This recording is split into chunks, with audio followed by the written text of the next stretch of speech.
Hello mga kuradang, nagpabukal di ay ko og karne kay mag-adobo ko for today's video. So mga kuradang, ako sa siyang gipabukalan kay syempre masyado magitong mabukal na din syempre naganda po ko og mga lamas. So ang una na itong buhat mga kuradang ato sa niya siyang baligisaw ng mga lamas. Syempre nay ahos, nay bombay og nay atsal. Dili gid na siya mawala basta adobo mga kuradang. Kay siya gid ang magpalami. Charis. Pre na ko balami. Sa makordang gibutan na po din ako ang buhaya ay buhaya ang karne nga akong gipabukalan. Sa makordang grabe na kina siya kahumok. Aya din ako siya gigisa. So mekos na to na siya mga kuradang. Yaron mo ang iyang lasa manuot gid dito ba kay mao na ang magpalami. Syempre bot ka nato siya og original seasoning. 'Di ba? Aron sa mot gid siya kalami mga kuradang. So gamay ra di akong gibutang ani mga kuradang kay aron dili pud ta kanang di pud ta dali matutyo sa kalibutan ba.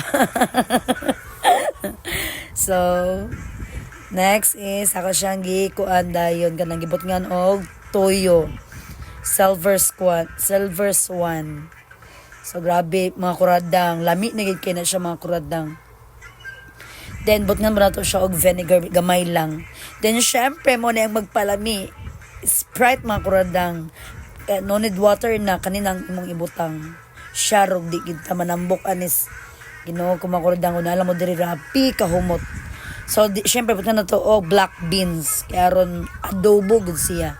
Kailangan ko magluto mga kuradang gusto ko nga kompleto ang ricados. So, syempre, butan na ito paminta liso. So, butan po na ito siya o dahon ng laurel. Paminta dahon. So, makordang butan na ito siya o gamay nga magic sarap.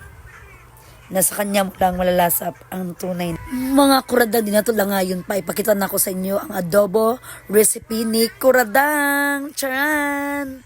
Grabe mga kuradang, as you can see, grabe sa baho pa lang mga kuradang. Ginoo ko pila naka-rice ang imong mahurot idani. So syempre mga kuradang, ingani ko magmahal, ipaagi na ako sa loto. So di na mo matingala kung anong in love kay si Papang. Tsari. Kaya diri na in love ang akong bana mga kuradang sa akong nilatuan. Pero char lang, sa lumay di ay, sa mga kuradang grabe. Takam na gid ko ani. So okay, goodbye.